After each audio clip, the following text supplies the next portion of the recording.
elle est en place. C'est la poudre. Tiens, on a découpé une femme en morceaux rue de la bienséance à 2 pas du chat. Tiens, on a découpé une I am a feminist. Je vous obsède avec une constance. Je ne me suis pas conduite qui appelle quand même l'admiration. d'une façon conforme à ce qu'on attend d'une jeune fille d'abord et d'une femme ensuite. I'm sorry that I didn't become the world's first black classic pianist. C'est enfermant pour tout le monde. Le droit de se regarder en face, le droit de se ramasser la Je crois gueule. qu'une femme qui existe dans son temps, à l'intérieur de son temps, n'a pas d'époque, elle marque Bienvenue son époque. Entre subjectivité et révolution. la Boum. poudre. Je suis Lorraine Bastide et aujourd'hui je reçois Victoire Tuaillon. Le consentement, le désir réciproque, c'est fondamental, c'est la base en fait d'une relation sexuelle. C'est très neuf. Donc moi, je pense qu'on vit une époque de révolution romantique, au sens où cette culture-là est en train de changer, que ça provoque bien sûr, comme dans toute révolution, beaucoup de heurts, d'incompréhension et de conflits. J'ai l'impression qu'en ce moment, on a tous et toutes beaucoup, vraiment beaucoup, besoin d'amour. Mais d'un amour qui ne ferait pas mal, d'un amour moderne, libre, politique, qui permettrait à chacun et chacune de s'épanouir comme il l'entend, de sortir des schémas de genre, de se libérer des injonctions à la sexualité, à la reproduction, aux balivernes des contes de fées. Bref, on rêve tous et toutes d'un amour féministe et c'est compliqué. C'est pourquoi je suis extrêmement reconnaissante à ma consoeur Victoire Tuaillon du studio Binge d'avoir conçu un podcast entièrement dédié au sujet, le cœur sur la table. Et comme c'est un sujet important, j'ai eu envie de l'inviter à mon micro pour faire un petit tour d'horizon. C'était au début du printemps, on était à l'Opéra de Lyon dans le cadre du festival Femmes Libres et ça m'a fait du bien.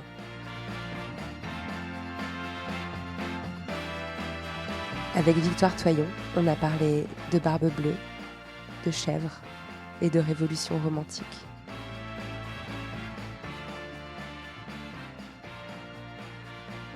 Bonsoir à vous tous et toutes qui nous regardez devant vos écrans. Bonsoir la salle de l'Opéra de Lyon presque vide devant laquelle nous nous produisons.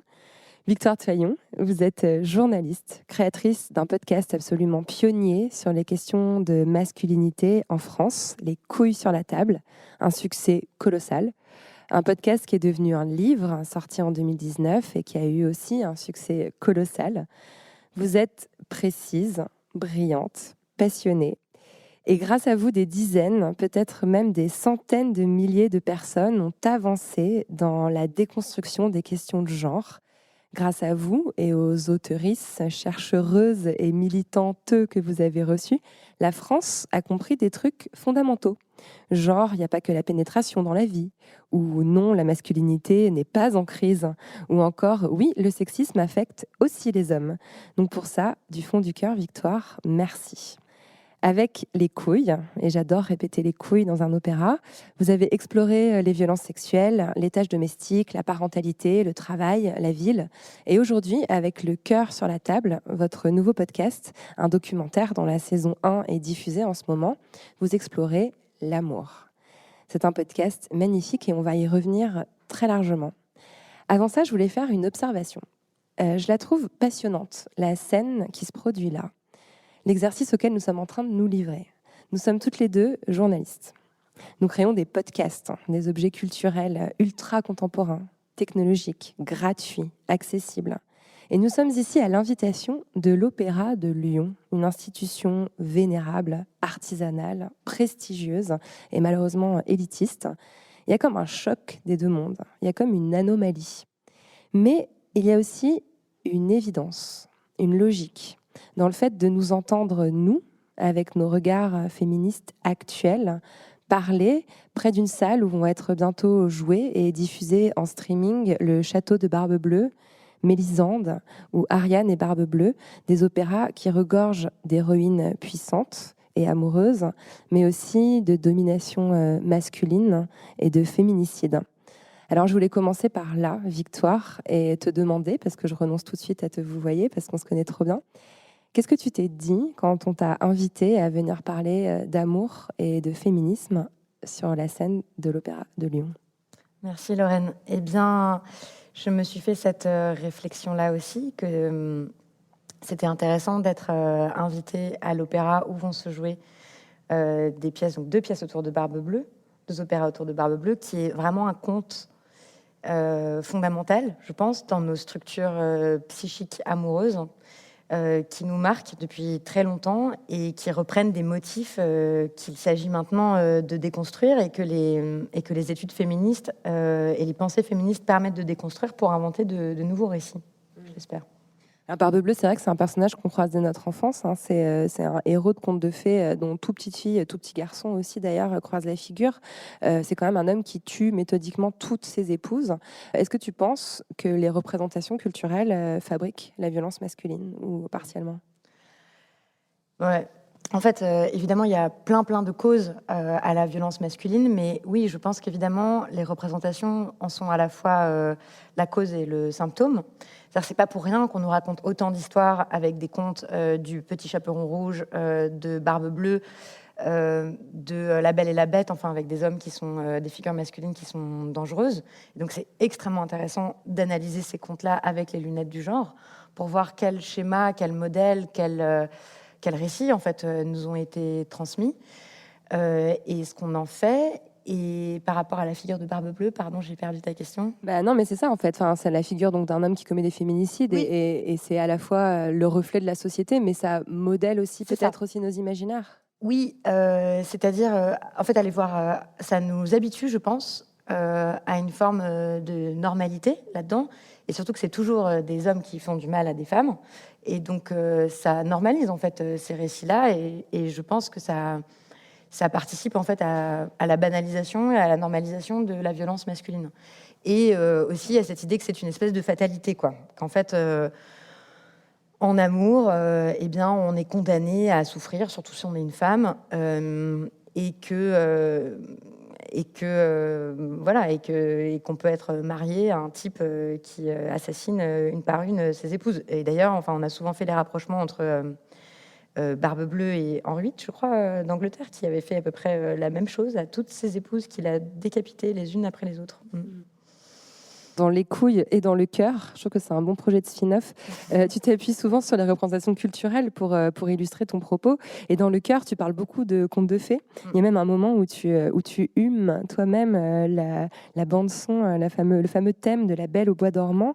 Et en fait, ce que tu montres, c'est que ces fictions populaires fabriquent aussi la notion de couple comme idéal. Qu'est-ce que tu démontres en utilisant ce thème-là ?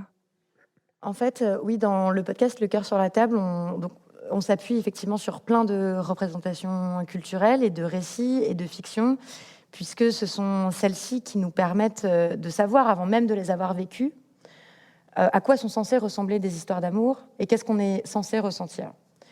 Et il ne s'agit pas du tout de dire qu'il ne faut plus raconter ces histoires-là ou qu'elles sont intrinsèquement mauvaises, mais en tout cas de les interroger, de se demander quelles leçons on apprend en fait en étant en contact de tous ces récits. Quelles leçons on apprend, par exemple, en regardant ou en écoutant l'histoire de La Belle et la Bête. Il y a plein de façons de le raconter. La façon la plus conventionnelle et le sens, le premier sens, celui qui paraît le plus évident, c'est que, et ça c'est commun à tous les contes de fées, c'est quand même que le dénouement heureux ne peut être que ils se marièrent et eurent beaucoup d'enfants. Voilà, que c'est ça ce qui peut nous arriver de mieux en fait, et que c'est ça ce qui est souhaitable.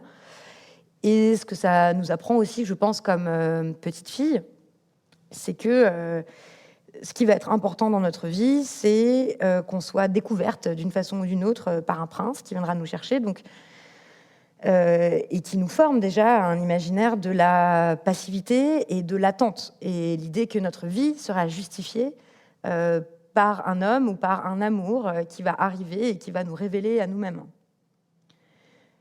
Pourquoi pas ? Je pose la question de pourquoi c'est tellement genré cette affaire, alors même que du coup, quand on est un garçon, on peut quand même apprendre qu'il y a plein de choses qu'on va devoir faire pour ça, hein, et c'est pas du tout une posture d'attente ou de passivité. Et puis, en plus, c'est même pas central dans la quête. En réalité, les héros se battent contre des dragons, vont explorer le monde, font des choses. Et puis, éventuellement, à la fin, il y a une princesse. C'est cool, mais enfin bon, c'était pas exactement ça le sens de leur vie. Et ça paraît très naïf et presque caricatural quand on le dit comme ça, mais moi je pense que c'est vraiment un schéma et un récit qui a encore une emprise très importante dans nos vies, dans nos façons de vivre nos vies amoureuses, de les ressentir. C'est un impact très important sur la façon dont on se raconte ces histoires. Et je vais prendre un exemple trivial et banal, mais il me semble, dans ma vie, avoir entendu un nombre incalculable de fois des amis plus ou moins proches faire le récit de leur vie amoureuse en reprenant tous ces schèmes-là, en fait, de je l'ai rencontré et maintenant ma vie en est transfigurée et c'est incroyable et cet homme et bon. J'ai jamais entendu de garçons raconter des choses pareilles, en fait. Pas du tout. Ils peuvent être très contents d'avoir rencontré des femmes ou être très amoureux et tout ça, mais enfin, c'est quand même pas la même chose de ma vie a changé et ma vie est enfin justifiée. Même si je pense fondamentalement que l'amour est vraiment quelque chose qui peut nous transformer, nous métamorphoser forcément en fait, mais je questionne le récit qui en est fait, le récit très genré qui en est fait. Et je pense qu'il y a un grand appétit aujourd'hui pour d'autres récits qui soient moins inégalitaires et qui soient plus riches et plus créatifs et qui nous rendent tous plus heureuses et plus heureux. En t'écoutant, il y a aussi quelque chose qui m'est venu à l'esprit, c'est que finalement, l'histoire des contes de fées, c'est toujours celle de la rencontre, et puis finalement, de l'accouplement, du premier accouplement. Et puis après, la fin de l'histoire, c'est effectivement, ils se marièrent et eurent beaucoup d'enfants, comme si, justement, la difficulté n'était pas dans toutes ces années qui vont suivre de cohabitation et de fabrication, qui ne sont jamais racontées, qui sont supposées aller de soi, alors que c'est là qu'on rencontre finalement les véritables difficultés, et c'est là qu'il faut penser l'amour, quoi. Il y a un énorme vide, en fait. Je trouve qu'il y a un énorme vide de ces récits sur qu'est-ce qui se passe ensuite, qu'est-ce que ça veut dire aimer quelqu'un. En fait, on peut l'expliquer aussi par les mécanismes du récit, de qu'est-ce qu'on considère être une bonne histoire, donc avec des péripéties et des rebondissements et tout ça. Donc on aurait l'impression qu'ensuite, une fois qu'on a fait la rencontre, eh bien, c'est ce fleuve paisible dans lequel il ne se passe pas grand-chose. Et peut-être que c'est plus difficile à raconter ce qui se passe ensuite. Peut-être que c'est moins évident comme ça donne moins de matériaux de fiction. Mais je crois qu'on est beaucoup aussi à avoir besoin de ça, de savoir comment on s'aime, en fait, vraiment après. Qu'est-ce qui se passe? Le succès de A Marriage Story, là, qui était sur Netflix. Avec Adam Driver et Scarlett Johansson, ouais. C'est incroyable. Ouais. Et c'est très, très intéressant. Bon, là, pareil, on peut dire que c'est un récit de séparation, il y en a eu aussi, mais ensuite sur l'amour, la vie d'une relation, comment ça se passe sur le très long terme, il me semble qu'il n'y a pas beaucoup de récits là-dessus. Ouais. Qu'en fait, on s'arrête très souvent, effectivement, à ce récit simplement de rencontres, de difficultés, de vaincre les obstacles. Et puis ensuite, l'amour devient possible et fin de l'histoire. Alors qu'effectivement, c'est ce qui se passe après qui est très intéressant. Dans le cœur sur la table, il y a un intervenant essentiel qui s'appelle Stéphane Rose, qui est l'auteur de Pour en finir avec le couple. Et c'est ton premier intervenant, la première personne qu'on entend dans le podcast, et qui dit vraiment, littéralement, le vocabulaire qui structure le couple, c'est un vocabulaire en fait politique et religieux. Le religieux a besoin de produire du couple hétérosexuel parce qu'il a besoin qu'il y ait de la reproduction, et le politique a besoin de créer des cellules familiales parce qu'il a besoin de pouvoir contrôler les gens, leur faire payer des impôts, grosso modo, si je résume. C'est assez frappant en fait. Je sais pas quelle est ton impression par rapport à ça. Quand j'ai décidé de m'attaquer à cette, ou pas de m'attaquer parce que c'est pas un combat, mais plutôt de mettre sur la table ce sujet des relations affectives, de comment on organise nos vies, nos relations intimes, c'est évidemment une question politique, puisque de la forme que prennent nos relations dépend la forme que vont prendre nos vies. Et le fait, par exemple, que oui, la famille hétérosexuelle, ça c'est pas moi qui l'ai inventé, mais c'est ce que montrent encore et encore plein d'études féministes sur l'économie, sur le fait, par exemple, que notre économie ne tient que parce que les femmes font un énorme travail gratuit, qui est le travail de reproduction, par exemple. Donc le travail non seulement de produire des enfants, mais aussi de les élever et d'effectuer tout ce travail domestique qui n'est pas rémunéré, qui n'est pas reconnu, qui n'est pas nommé comme étant du travail. Et pour que ce système perdure, il faut bien sûr des structures économiques, mais il faut aussi des récits qui le fassent tenir et une justification à ça. Et il faut par exemple le récit du c'est ce qui pourra t'arriver de mieux dans la vie, de te reproduire et de te mettre entièrement au service de ton mari et de tes enfants, permet aussi de faire tenir cette structure-là. C'est-à-dire, tout ce qui existe là n'a pas une seule cause, en fait. Il y a plein de causes qui s'entremêlent et qui se renforcent les unes les autres. Et le récit, la fiction, les valeurs, c'est une colle, en fait, très, très importante pour faire tenir cette structure. C'est ce qui va faire que, par exemple, plein de femmes vont se sentir complètement inadéquates, monstrueuses ou anormales quand elles ressentent, c'est ce que leur voix intérieure leur dit, que vraiment, ça n'est pas la vie qui les rend heureuses. Elles ne voulaient pas ça en réalité.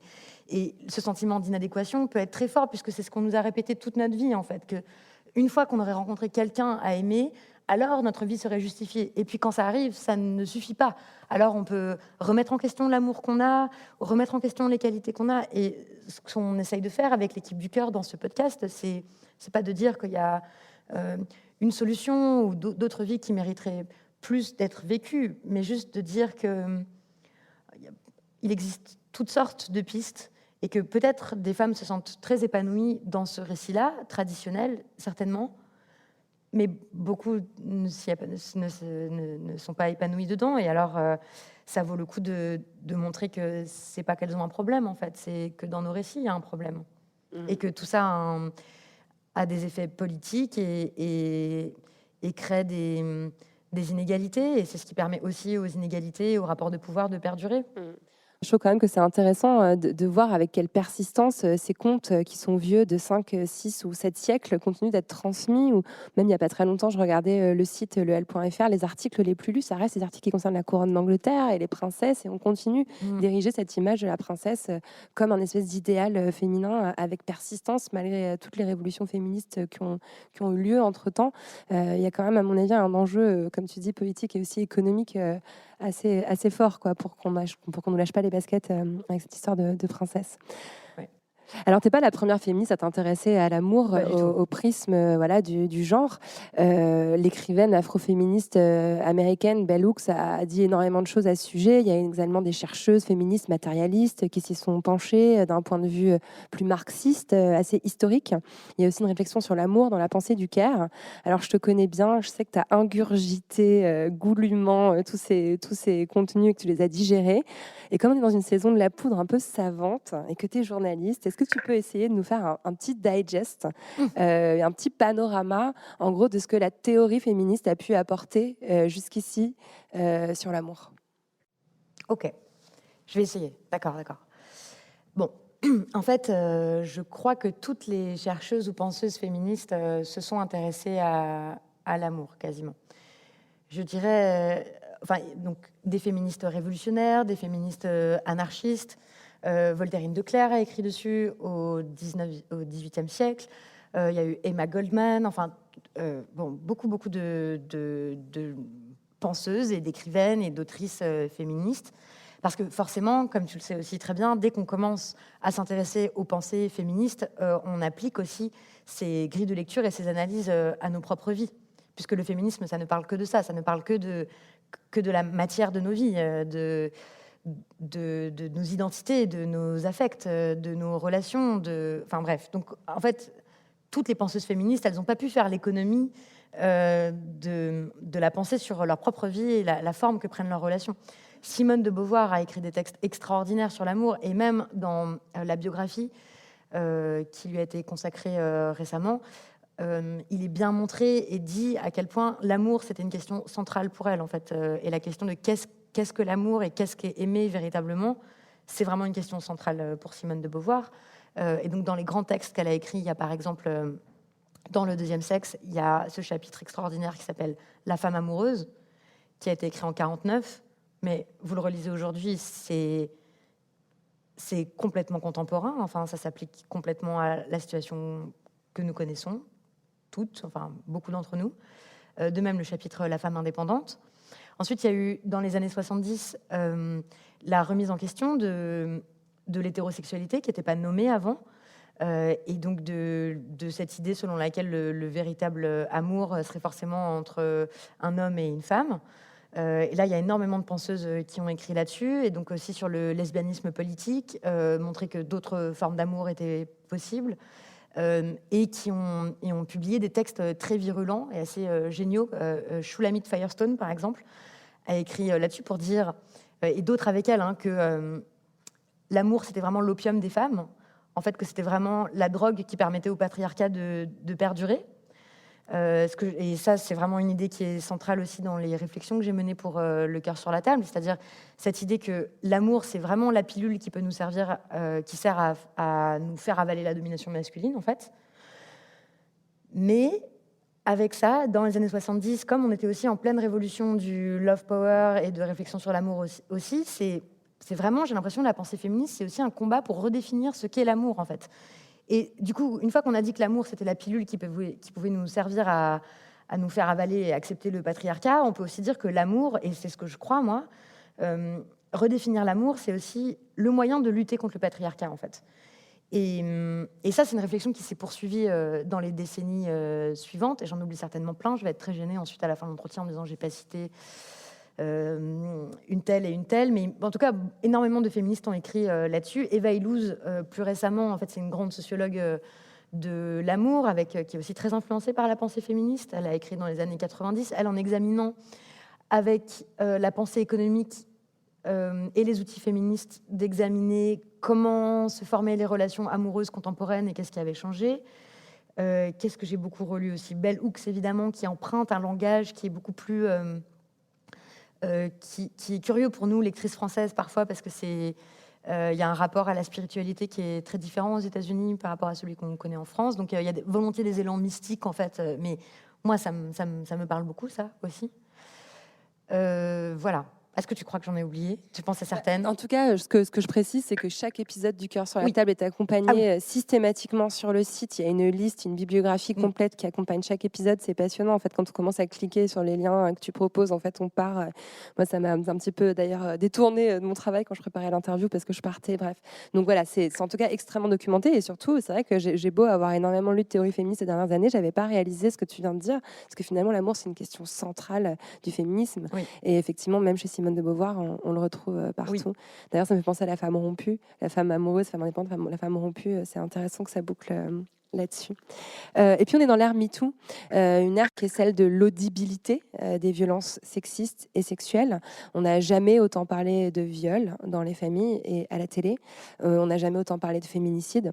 Et bien souvent, dans les gros titres, dans les médias, ces actes de violence sont associés à l'amour. Voilà, on dit que le grand-père aimait trop sa petite fille, on dit que c'était un amour passionnel qui a tourné au drame. Et on pourrait se dire que la lutte féministe, en faisant émerger ces mots, salit l'amour. Et toi, c'est pas du tout ce que tu dis, tu viens de le rappeler. En fait, pour toi, au contraire, on est en train de vivre une grande révolution romantique. Comment t'aboutis à cette idée-là ? Déjà, c'est pas moi qui ai inventé ce terme de révolution romantique intersectionnelle. C'est une jeune autrice qui s'appelle Costanza Spina, qui a fondé le média Manifesto 21 et qui a écrit ce texte manifeste qui s'appelle « Nous sommes en train de vivre une révolution romantique intersectionnelle ». Je trouve ça très juste. Et donc, c'est un thème qui revient dans tout Le cœur sur la table pour dire, voilà, en fait, cette révolution romantique, il y a plein de signes à ça. Mais effectivement, un des combats féministes, là, c'est de montrer à quel point on a associé dans notre culture l'amour et la violence, c'est-à-dire en nommant amour ou en déguisant la violence avec l'excuse de l'amour. Et en cela, le combat pour faire reconnaître que les féminicides, les meurtres d'hommes de leur ex ou de leur conjointe n'avaient rien à voir avec l'amour, mais étaient bel et bien des meurtres. Et donc, et tu connais très bien ce combat-là aussi, le combat de plein de féministes pour faire admettre aux médias, pour faire changer la langue, en fait, pour qu'on arrête de parler de crimes passionnels, pour qu'on arrête de dire qu'on peut tuer par amour. C'est un combat très important, mais qui est juste cette chose-là, enfin, je veux dire, quand on y repense, mais vous vous rendez compte, on a vraiment pu croire ça, en fait. Ça vient d'émerger. Enfin, je pense aussi aux collereuses. Moi, le premier collage que j'ai vu dans la rue, c'était « On ne tue pas par amour ». Tuer n'est pas aimer. Et ça vient d'arriver, en fait, dans nos cerveaux contemporains, quoi. Oui.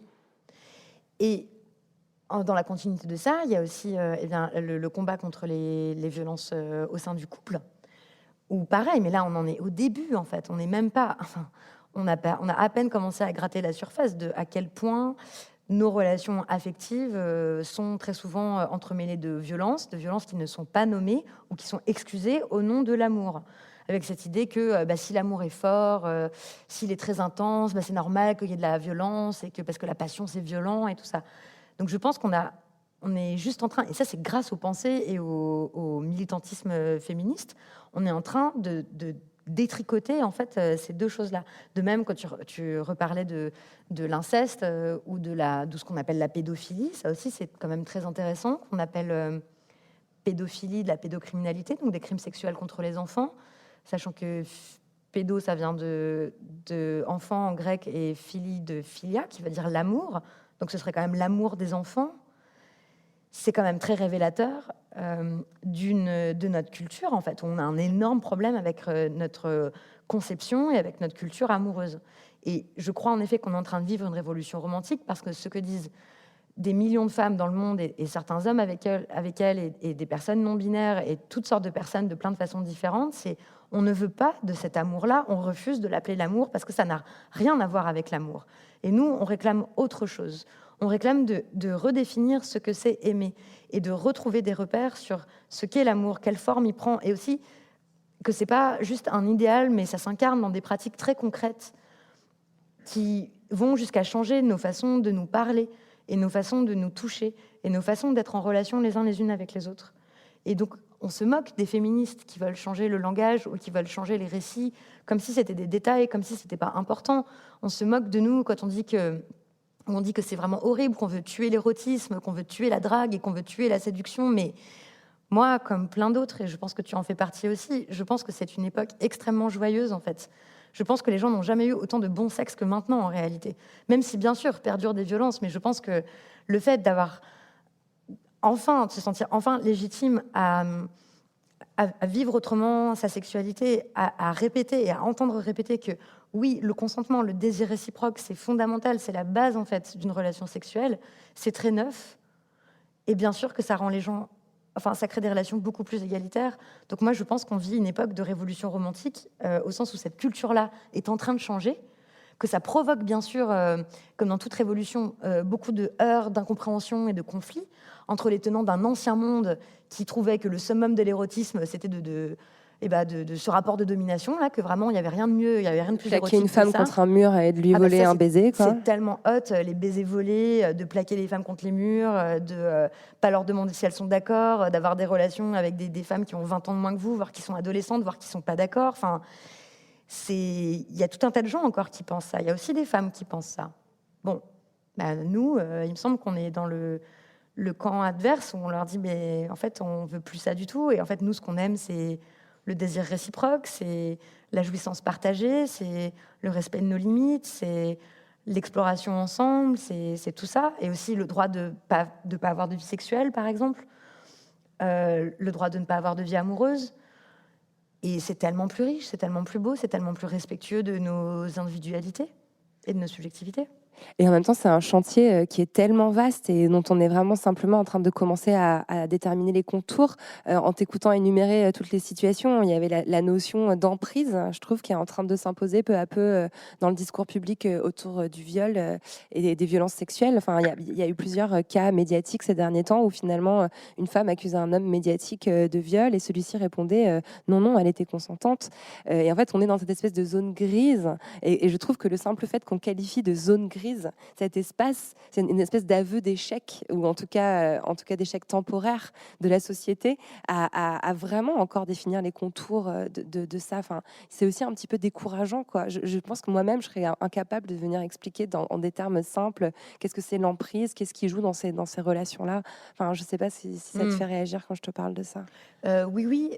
En fait, je pense que les zones grises, bien sûr, elles existent, mais que tout le travail va être de les éclairer et de mieux comprendre ce qui s'y joue, et de populariser la culture de ces réflexions-là, c'est-à-dire qu'on soit tous armés en fait pour comprendre ce qui se joue dans nos relations. Je pense que en fait les pensées, les pratiques féministes, ça sert aussi à cultiver nos intelligences relationnelles et à comprendre ce qui se joue dans les relations, et que par exemple on est peu armé pour comprendre les relations de pouvoir qui existent entre deux individus, notamment dans la sphère intime, puisque justement, on a peu fait de l'amour une question politique, puisqu'on s'est accroché à l'idée que l'amour et l'attraction et le désir, c'était qu'une simple question d'affinité entre deux individus ou quelque chose d'un peu magique, alors qu'en réalité, les rapports de pouvoir ne disparaissent jamais. Et moi, je dis pas... je pense qu'il est complètement utopique de penser à un monde sans pouvoir. Tout ce que je dis, c'est qu'il faut apprendre à regarder en face ces relations de pouvoir et ensuite soit faire en sorte qu'elles soient moins fortes, soit faire en sorte de bricoler des cadres pour les prendre en compte. Pas pour dire que ces relations sont impossibles, pas pour dire qu'il ne peut y avoir de relations souhaitables qu'entre deux personnes parfaitement égales, parce que ça, je pense que ça n'existe pas, mais plutôt, qu'est-ce qu'on fait des inégalités entre nous? Est-ce que ça veut dire pour quelqu'un qui a beaucoup de pouvoir, comme un homme de pouvoir, c'est que oui, il doit être conscient du pouvoir qu'il a. Oui, il doit se demander quel effet ça a sur l'autre personne.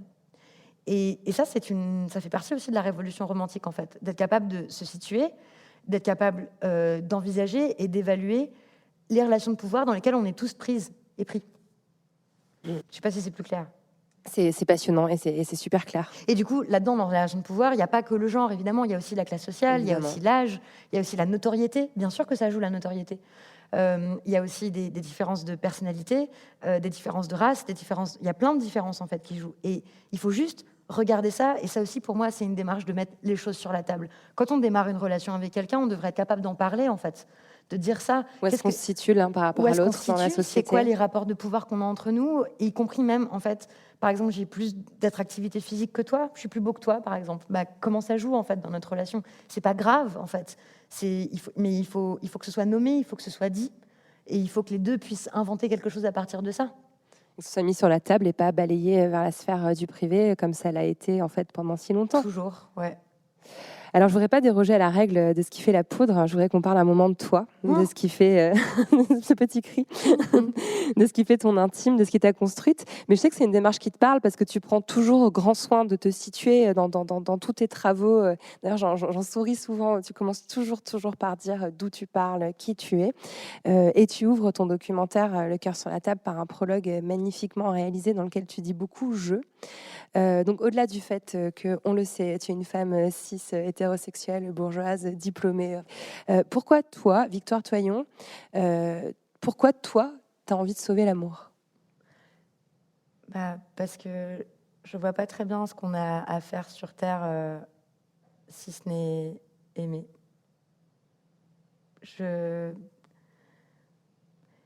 Et d'apprendre à aimer. Et je parle pas d'amour romantique, je parle d'aimer la vie qu'on a, aimer les autres et aimer la planète et aimer la nature parce qu'on en fait partie. Pour moi, c'est un sens spirituel profond, en fait, de faire ça. Et la bande-annonce du cœur sur la table commence par « un jour on va mourir, un jour je vais mourir, un jour on va mourir ». Et à la fin de notre vie, je vois pas ce qu'on aurait pu faire de plus important que d'aimer et de s'aimer. Alors, peut-être, et je pense que ça, c'est une croyance qui vient de très loin. Je sais que ça paraît très naïf quand je le dis comme ça, et c'est presque enfantin, mais on n'a pas le temps de se détester, en fait. On n'a pas le temps de se faire du mal les uns les autres, de se dominer. Peut-être c'est aussi un fond d'éducation catholique qui me reste de ça, que je renie pas. Mais voilà, ça, c'est la première réponse.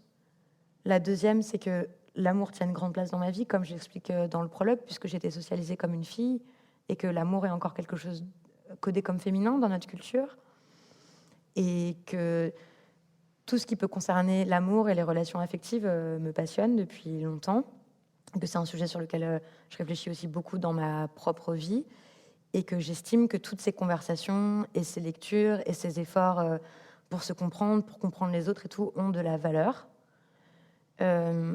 Et que je pense que c'est un sujet très sérieux, en fait. Et que les femmes, pour énormément de raisons, ont une expertise là-dessus qui n'a pas été assez valorisée, je pense. Ou plutôt qui a sans arrêt été dévalorisée en disant que c'était des histoires de bonnes femmes, des trucs pour les magazines féminins, des cancaneries, qu'elles se prenaient trop la tête et tout ça, alors que, il me semble, parce que a été assigné aux femmes ce travail de care, c'est-à-dire aussi de prendre soin des relations avec les autres, eh bien, qu'il y a une expertise en fait qui vient de ça et qu'il s'agit de la valoriser et que si elle était plus valorisée, le monde irait vraiment beaucoup mieux en fait. Mais d'ailleurs, je trouve que c'est vraiment intéressant ce que tu poses dans ce prologue. C'est aussi que tu veux te parler de l'amour comme fait social. Et c'est en fait aller à contre-courant de ce qui a été fait généralement de l'amour, c'est-à-dire qu'il a été naturalisé. Par exemple, l'amour maternel, que les femmes sont supposées ressentir de façon quasiment automatique, tout comme l'amour romantique nous tombait du ciel un beau jour comme la grâce de Dieu. Et ce que tu fais, c'est aussi ça, c'est de venir aussi mentaliser, rationaliser, scienticiser presque ce fait-là. Et c'est quelque chose que tu fais bien, je crois, non? Alors, je ne sais pas si je le fais bien, mais en tout cas, ça me paraissait important de montrer que dans notre pensée amoureuse, il y a de l'idéologie et de la faire apparaître. Et du coup, encore une fois, de contribuer à cet effort de redéfinition de l'amour. C'est-à-dire qu'en fait, tout le travail, ça va consister à dire ce qui n'est pas de l'amour et ce qu'on nous a fait prendre pour de l'amour. Et puis, ça va être aussi de montrer tout ce qui est de l'amour et qui ne porte pas encore ce nom. Que par exemple, dans l'amitié, il y a énormément d'amour. Et que dans le soin, justement, y compris le travail de soin très concret, dans les métiers du care, il y a de l'amour aussi. Et que c'est pas une réflexion purement théorique sur l'amour, c'est une réflexion aussi pratique de c'est quoi aimer en fait au quotidien. Dans nos vies, ça s'incarne comment? C'est quoi des pratiques aimantes? Et on a besoin de ça. J'en suis vraiment convaincue. Et pas juste de se dire qu'on s'aime ou de discours sur l'amour ou de grandes théories, etc. Mais à quoi ça ressemble? Parce qu'encore une fois, oui, c'est vrai, c'est ce que tu disais. On fait comme si l'amour maternel, c'était inné et tout. Bon, déjà, le débat entre l'inné et l'acquis est complètement caduque. Plus personne ne pense en ces termes-là. Enfin, c'est pas... Parce que, par exemple, bien sûr qu'en tant qu'être humain, parce que nous sommes des êtres vivants, parce que nous sommes des êtres mortels, parce que nous sommes vulnérables, nous avons besoin de donner et de recevoir de l'amour. Et ça s'incarne de façon aussi dans nos corps. Enfin, c'est presque biologique, c'est un besoin. Bon. Mais après, c'est la forme qu'on lui donne, la traduction qu'on lui donne, ce qui est vu comme acceptable ou non. Et de ça, on a besoin de parler. De comment ça peut s'incarner très concrètement l'amour. Voilà. Dans l'épisode 4, tu interviews une docteure en neuropsychologie qui s'appelle Ginevra Uguccioni. Elle a écrit « Le couple, la famille en héritage » et elle explique en fait que ce sont les croyances familiales qui conditionnent en grande partie nos vies amoureuses. C'est vraiment une vraie révélation de l'écouter parler et de voir comment notre enfant intérieur vient toujours interférer avec la façon dont on relationne avec l'autre dans les relations romantiques. Toi, dans quel type de croyances familiales sur l'amour t'as grandi? Je voudrais juste dire un truc en préambule, c'est que vous voyez, par exemple, quand on parle de tous ces mécanismes psychologiques et tout, je trouve ça passionnant, il faut les avoir en tête, mais moi, ce qui m'intéresse, ça va être de les politiser. Ouais. C'est-à-dire, on sait, bien sûr, que notre façon d'aimer et d'être aimé est marquée par l'amour que nous avons reçu enfant. Mais cet amour que nous avons reçu enfant, il est aussi marqué par le contexte social et idéologique dans lequel nous avons grandi. Je veux dire, ça n'est pas innocent dans nos vies amoureuses, le fait qu'on ait beaucoup à avoir été élevés dans des familles de type patriarcal, en fait. Ça va avoir des conséquences. C'est pas juste que notre papa, il nous aimait pas, ou que notre maman, elle était soumise et tout, parce qu'ils étaient comme ça, comme individus. Ils étaient aussi comme ça parce qu'ils sont aussi construits socialement. Et c'est ça que j'essaye de faire sans arrêt dans le cœur sur la table, c'est de politiser le savoir psychologique. Bon, voilà, ça c'est une chose. Moi, j'ai grandi dans une famille de type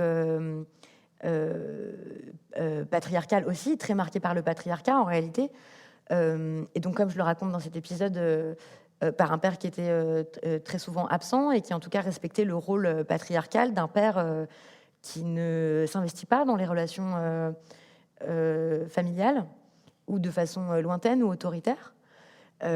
Et à la fois, je n'ai pas passé du tout la majeure partie de ma vie avec lui. Donc, moi, j'ai été marquée par un amour maternel qui était très présent, mais qui était aussi l'amour d'une femme qui était elle-même marquée par le patriarcat. Et qu'il a fallu, nous deux, ma mère et moi, apprendre à créer une relation émancipée de ces carcans-là, et non pas de se penser en ennemi, mais de penser notre condition féminine de concert. Voilà, et c'est un amour qui était très ambivalent, et c'est pas non plus un hasard que je me sois intéressée ensuite à toutes ces questions, puisque si l'amour était présent, il était aussi entremêlé de beaucoup de violence. Voilà. Et je pense qu'on peut en faire quelque chose. Dans l'entretien qui suivra avec Chloé Madesta, dans le podcast, il explique ça, c'est une personne non-binaire qui explique ça de façon magistrale, que si on est énormément à avoir été traumatisé ou maltraité dans notre enfance, en fait on est vraiment beaucoup, c'est pas du tout des situations marginales, que ça a des impacts très profonds sur nos psychés par la suite. En réalité, en travaillant ça, on peut aussi en faire des forces. Je crois à ça. Moi aussi. Alors, tu as vécu un truc complètement dingue dans ta vie, que tu expliques très longuement dans un épisode de Pardon Maman, que j'invite tout le monde à écouter. Après avoir fait Sciences Po et avant de te lancer dans ta carrière de journaliste, tu es partie t'exiler 1 an en Andalousie, où tu as trait pendant 1 an 60 chèvres chaque matin. 60, hein, c'est bien ça le chiffre, oui. à la main. Et tu dis dans le documentaire Dans le cœur que cette expérience-là, en particulier, a modifié ton rapport à ton propre corps. Que grâce à cette expérience, à ces chèvres, tu es sortie d'un état de détestation de ton apparence, dans lequel beaucoup de femmes et de personnes sexisées sont plongées, et que ça a un impact direct sur les relations amoureuses par la suite. Je voudrais que tu nous démêles tout ça, cette histoire de chèvres, de corps et d'amour de soi. Alors, c'est vrai, j'ai fait ça. Et en fait, ça n'a pas eu que un impact sur mon propre corps. Ça a vraiment complètement changé ma vie, puisqu'il s'agissait de vivre avec une quarantaine de personnes qui elles-mêmes avaient énormément travaillé sur elles et sur les relations. Donc en fait, il y a une partie de ce que je raconte dans Le cœur sur la table, ou de mon intérêt pour ces pensées-là qui vient de cette expérience. Puisque la question, encore une fois, fondamentale, c'est comment s'aimer, c'est-à-dire comment est-ce qu'on fait pour vivre les uns les unes avec les autres sans s'entretuer. Et je trouvais que vivre en communauté, c'était une bonne idée pour commencer à apprendre ça. Et donc, effectivement, je me suis occupée d'un troupeau de chèvres. Et c'était une période, donc je sortais d'une expérience à la télévision, et j'ai été élevée comme une bonne petite fille hétéro, dans une société qui valorise quand même énormément l'apparence des femmes et un certain type d'apparence. Et effectivement, moi, j'étais dans une forme de haine de mon apparence et de mon propre corps assez violente, mais très banale aussi, je crois. Ce sont des expériences que beaucoup de femmes ont faites et continuent à faire, qui sont de pleurer quand on se regarde dans un miroir, de trouver qu'on est vraiment monstrueuse, de trouver qu'on est trop grosse, d'avoir sans arrêt une voix dans notre tête qui nous dit qu'on est vraiment dégueulasse, qu'on est horrible, qu'on peut... Enfin bref, c'est vraiment un état d'aliénation par rapport à son propre corps qui, je pense, joue un énorme rôle dans la domination masculine et dans la soumission, en fait, féminine. C'est-à-dire que c'est si difficile de sentir ce qu'on veut, nos propres désirs, de sentir qui on est et tout, quand une partie de notre espace mental et de notre énergie est consacrée à se détester et à se juger en permanence sur notre apparence physique. Bon, ça c'est quand même quelque chose d'important. Et quand ça, les théories et les pratiques féministes, moi, m'ont sauvée en me permettant d'avoir un autre rapport à mon corps, mais aussi effectivement cette expérience en Andalousie, puisque eh bien déjà, il n'y avait plus cette expérience de la télévision, donc plus de rapport à ma propre image. Ensuite, parce que les gens avec qui je vivais avaient un autre rapport à leur corps aussi. Et puis parce que tout simplement, de façon assez étrange, je passais beaucoup de temps avec des animaux, aussi facétieux que des chèvres. Les chèvres sont facétieuses. Les chèvres sont diaboliques en fait, mais elles sont très drôles. Non, c'est presque anecdotique, mais enfin pour moi c'était très important, c'était de me dire mais que se passerait-il si j'avais le même rapport à mon corps, moi en tant qu'humaine, que ces chèvres ont au leur. Je me suis dit, est-ce que moi aussi je pourrais comme ça me foutre d'avoir une corne tordue et 3 poils blancs sur le haut du front et les mamelles pendantes et dissymétriques? Parce que vraiment elles ont l'air d'en avoir rien à faire. Alors je pourrais peut-être essayer d'être un peu plus chèvre dans ma vie. Et ça m'a aidée. Oui. Et bon, je le raconte aussi là parce que je pense qu'il y a vraiment énormément de liens à faire entre la forme que prennent nos relations entre humains, mais aussi la façon dont on conçoit les relations avec les animaux et la nature et ce qu'on appelle la planète dont on fait aussi partie. Et c'est ça aussi qu'on va creuser dans Le cœur sur la table, en fait. Je pense qu'il y a vraiment des liens très forts à faire entre l'amour et l'écologie. Voilà, entre nos vies affectives et la nature, ça joue énormément. Voilà. En tout cas, moi, ce qui me fascinait, c'est cette histoire de corps. Et c'est vrai que, enfin, alors je vais donner les coulisses. Moi, j'ai pas encore écouté toute la fin, mais tu m'as fait le privilège de partager avec moi ton découpage, donc j'en ai eu un petit aperçu. Et c'est vrai que cette idée de le rapport à nos propres corps, et je pense qu'il n'y a pas une femme ou une personne, en tout cas socialisée en tant que femme, qui échappe à cette détestation de son corps, quelle que soit son apparence, quel que soit vraiment son milieu.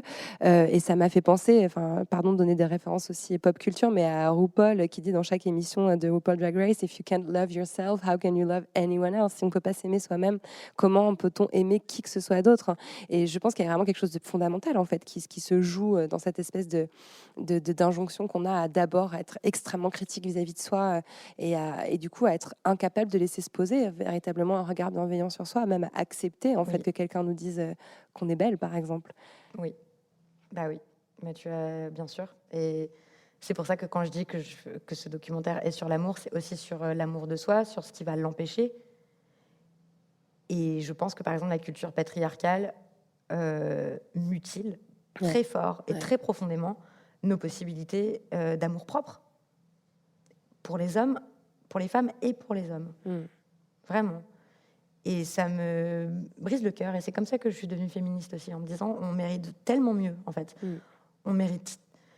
On devrait avoir le droit, en fait, de s'aimer et de s'accepter. Et on ne devrait pas être mutilé si jeune par les injonctions sexistes. Vraiment, on n'a pas le temps pour ça. Ouais. Et ensuite, maintenant, il s'agit de le réparer, ensuite de prendre conscience de la mutilation et puis de faire en sorte de soigner ces blessures-là. Et je pense que, par exemple, une des façons de le combattre, par exemple, voilà, ça aurait été pour moi de me dire mais non, mais en fait, je suis belle, ou en fait, et je l'ai fait aussi pendant un certain moment, de m'acharner à essayer de ressembler à ce à quoi j'étais censée ressembler, donc en fait au canon de beauté des magazines, par exemple. Et puis en fait, on voit à quel point c'est vain, parce qu'en fait, on n'y arrive jamais en réalité. Donc en fait, il faut complètement changer de lunettes par rapport à ça, et donc recréer un autre rapport à son corps, qui soit pas un rapport objectifiant. Or, je pense que beaucoup de femmes vivent dans leur corps comme si leur corps était des objets dont elles devaient s'occuper, qui étaient leur ennemi, comme si elles étaient séparées de leur corps, comme si nous étions séparés de nos corps, alors que nous sommes nos corps. Et c'est absurde quand on y pense de les haïr. Et c'est si triste.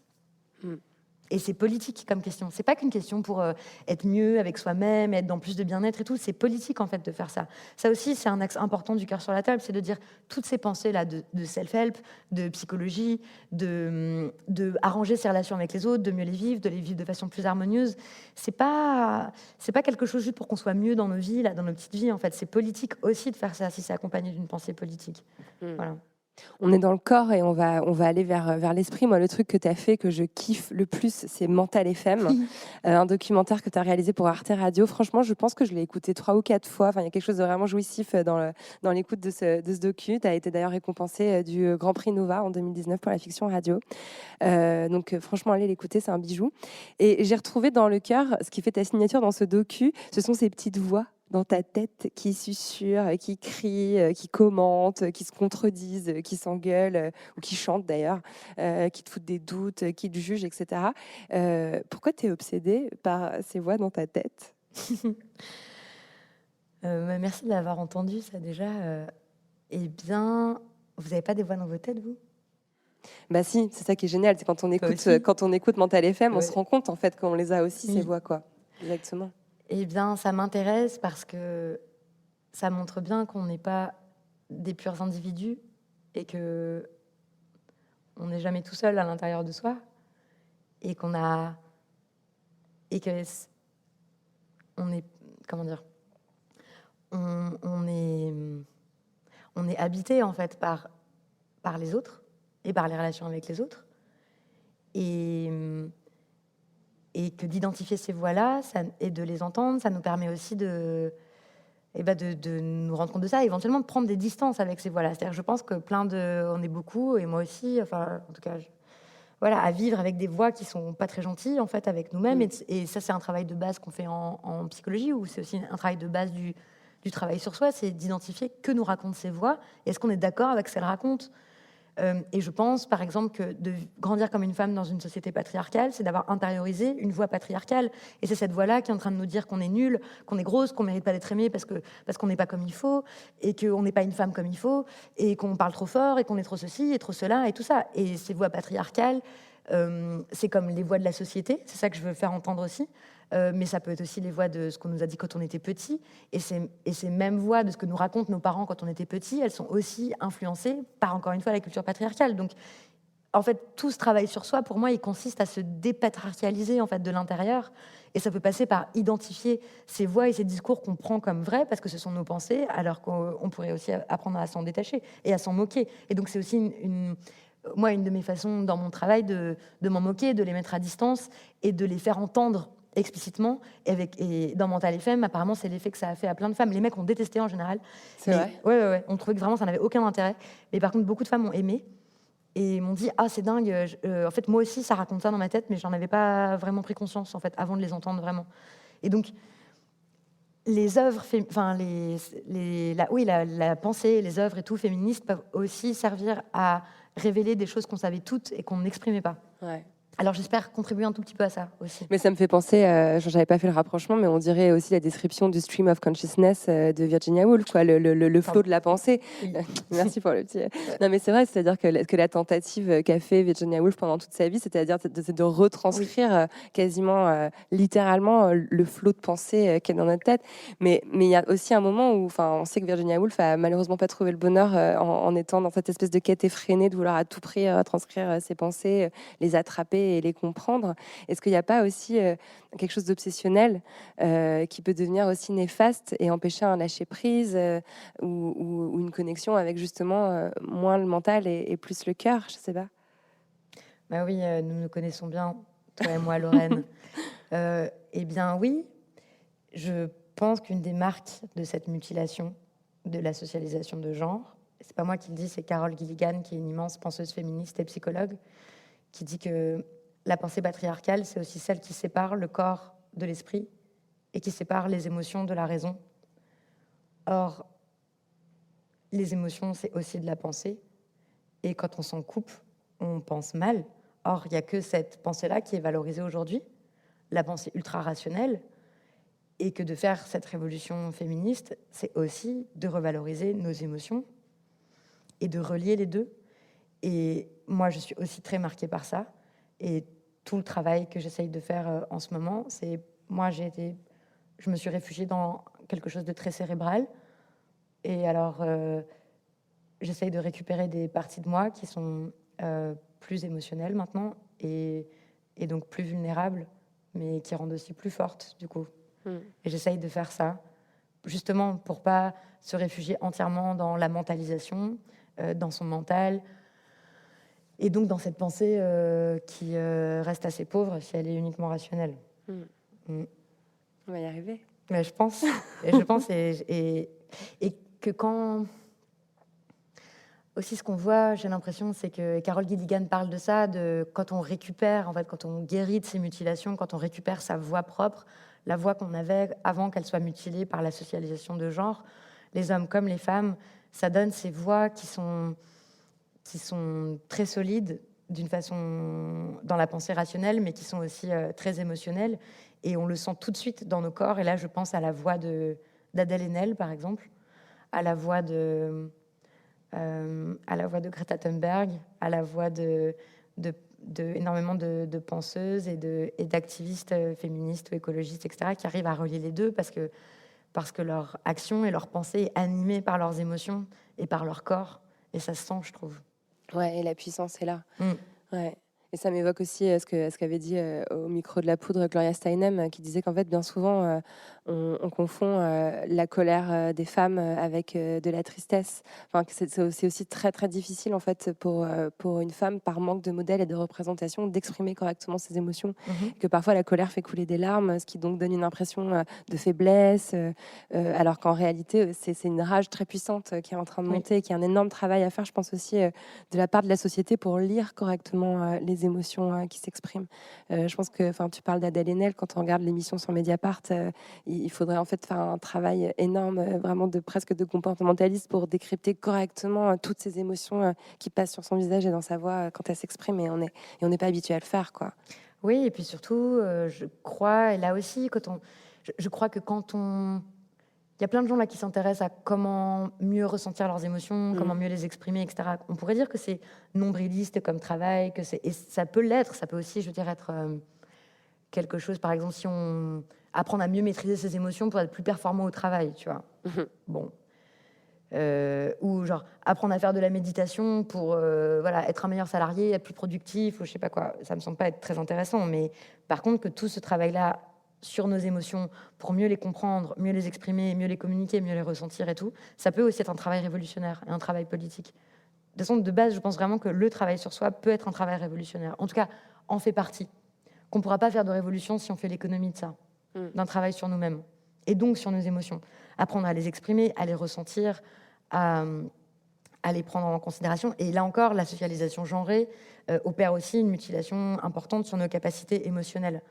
J'ai souvent répété dans Les couilles sur la table et aussi dans le livre que grandir et être élevé comme un petit garçon, c'est faire l'apprentissage d'un manque d'empathie, d'un manque de sollicitude. Et que ça veut dire ça, devenir un homme, en fait. Ça veut dire apprendre à faire semblant de ne pas savoir ce que les autres ressentent et apprendre à s'en foutre, en fait, de ce que les autres ressentent. Et que c'est ça, la masculinité, là, c'est ce truc d'invulnérabilité, de toute façon, je m'en fous. Je ne comprends pas de quoi les autres ont besoin, je ne comprends pas leurs besoins émotionnels, et d'ailleurs, je ne comprends pas les miens non plus, en gros. Et c'est gravissime, en fait, de vivre des vies comme ça. C'est vraiment des vies nulles, et qui font beaucoup de mal, et qui sont nuisibles, en fait. Et qu'on devrait, je l'espère, je pense, arriver à contrer ça ensuite. Et que du côté des femmes, c'est un autre type de mutilation psychique et émotionnelle qui s'opère, qui sont effectivement l'interdiction d'exprimer sa colère, la honte des larmes, la honte de sa propre puissance, et que c'est terrible. Pareil, c'est des vies qui sont à moitié vécues, et on mérite tellement mieux. Bah là, tu es en train d'arriver exactement à l'endroit où je voulais qu'on tombe maintenant, parce que j'avais envie qu'on parle de Liv Strömquist. Oui. Donc, il y a cette autrice de BD suédoise. Alors, c'est des BD qui sont quand même très, très riches, hein, presque des dicos quand on va vraiment lire tous les mots qu'elle écrit. Très important, ouais. Voilà, c'est très, très, très fouillé, avec énormément de références. Je pense qu'il y a deux BD qu'énormément de femmes de notre génération, même si on a un petit peu d'années d'écart, qui les ont lus. Les sentiments du prince Charles et La rose la plus rouge s'épanouit. Alors, pour chacune de ces deux BD, elle part vraiment de faits de la pop culture. Cette interview du prince Charles qui avait suivi son mariage avec Diana, on lui a demandé s'il était amoureux, il répond oui. Enfin, après l'amour, on ne sait pas trop ce que c'est. Et puis Leonardo DiCaprio qui enchaîne les conquêtes blondes, top modèle, toujours plus jeune, et puis on ne sait jamais vraiment en fait s'il va s'attacher, s'il voit vraiment la différence entre toutes ces femmes. Et à partir de là, elle s'engage dans un constat qui est extrêmement déprimant en fait, où on a l'impression que finalement, dans la structure contemporaine de l'amour et des relations amoureuses, les femmes sont prises au piège. Je sais que c'est une lecture qui a été vraiment à la source de ta réflexion sur Le cœur sur la table. Toi, t'en as tiré quoi de la lecture de Liv Strömquist? Parce que moi, vraiment, ça m'a déprimée, en fait. Oui, moi aussi. D'ailleurs, je suis pas toujours d'accord avec elle. Ouais. Voilà. Bon, plein de choses. D'abord, je pense vraiment ces deux bandes dessinées là sur l'amour, les sentiments du prince Charles et La rose la plus rouge s'épanouit, c'est magistral comme travail. C'est très important. En fait, moi, je me retrouve vraiment dans cette démarche-là. Et d'ailleurs, vraiment, elle inspire beaucoup le travail que je fais. Enfin, je ne prétends pas du tout atteindre ce niveau-là, mais je veux dire, cette démarche-là de dire, en fait, ce que nous vivons dans nos vies affectives et intimes, c'est politique, ça ne concerne pas que nous, ça dépend des structures sociales dans lesquelles on s'inscrit. Non, c'est des travaux importants qui, moi, m'ont ouvert les yeux sur, justement, sur les effets que la socialisation masculine a sur l'hétérosexualité et ont sur ce qui est considéré comme normal dans les relations hétérosexuelles, en fait. Et que ça n'est pas obligé de rester comme ça. Et que du coup, je pense que là, par exemple, MeToo, ça s'est vraiment attaqué à la domination sexuelle dans l'intimité. Et je pense qu'il y a un autre front qui est en train de s'ouvrir maintenant, qui est sur la domination affective, en fait. Ouais. Et sur à quoi est-ce qu'on est prête à renoncer au nom de l'amour. C'est ça. Voilà. Et À quoi même c'est pire ce que tu dis.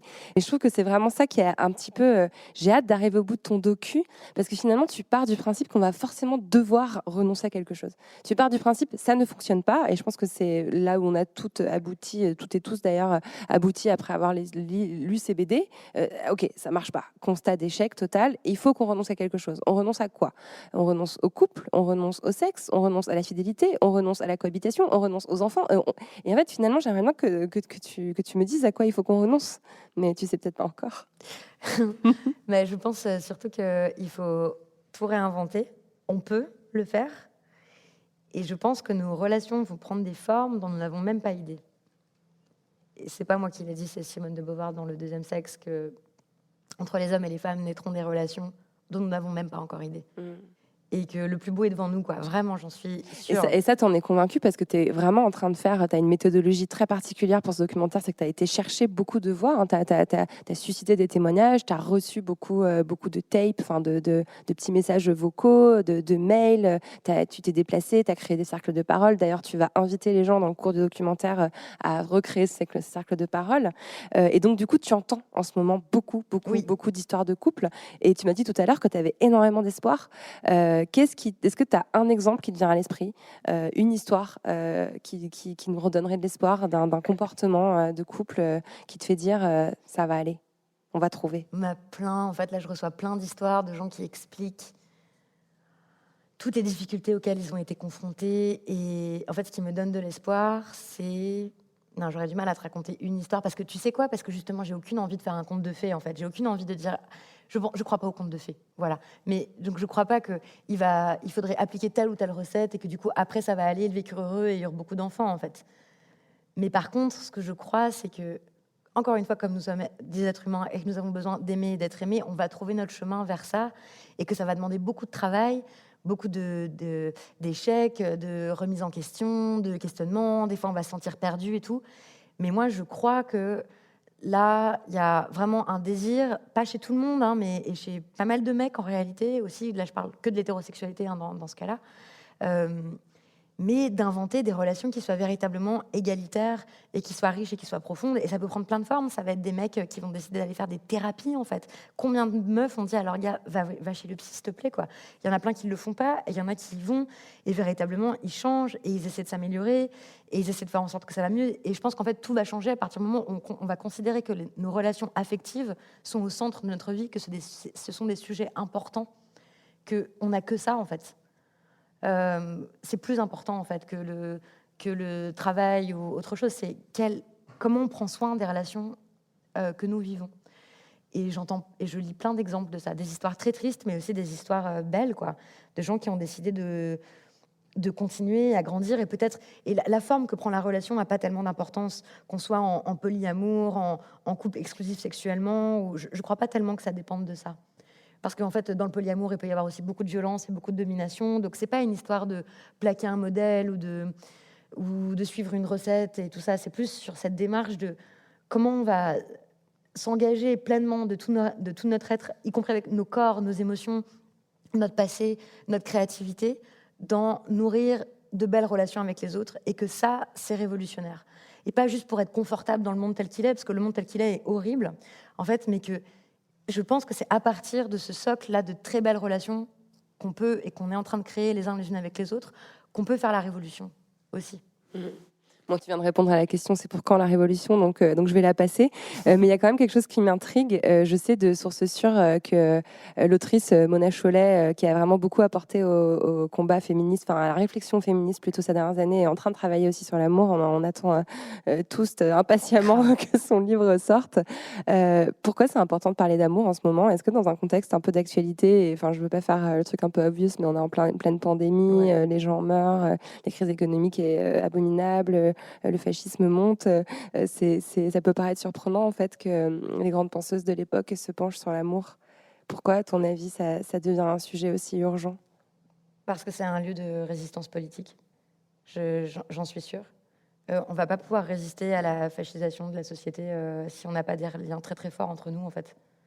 Et c'est d'abord ce que font tous les régimes autoritaires et tous les régimes fascistes en premier. Enfin, c'est pas moi qui le dis, c'est Hannah Arendt en fait, de montrer comment ces régimes-là ont à cœur de massacrer les relations entre les gens et de faire en sorte que les enfants dénoncent leurs parents et de faire en sorte que les gens se montent les uns contre les autres, d'organiser la compétition de tous contre toutes et de nous tous ensemble. Et je pense que si on forme ces liens véritablement riches, véritablement profonds et égalitaires, on sera beaucoup plus fort et plus forte pour résister à l'autoritarisme et à ce qu'on peut appeler une fascisation en ce moment de nos politiques et de ce qui est en train de se passer.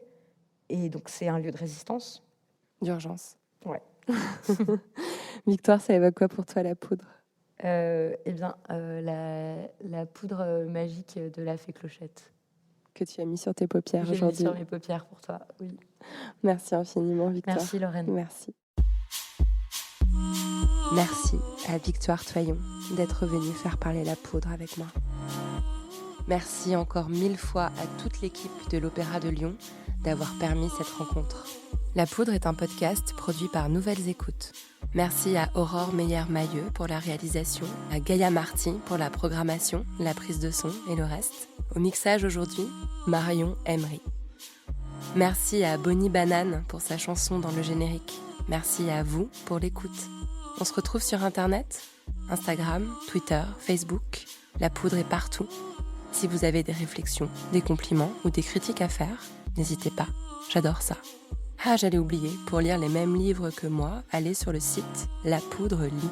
Vous connaissez la suite, prenez soin de vous et continuez de faire parler la poudre.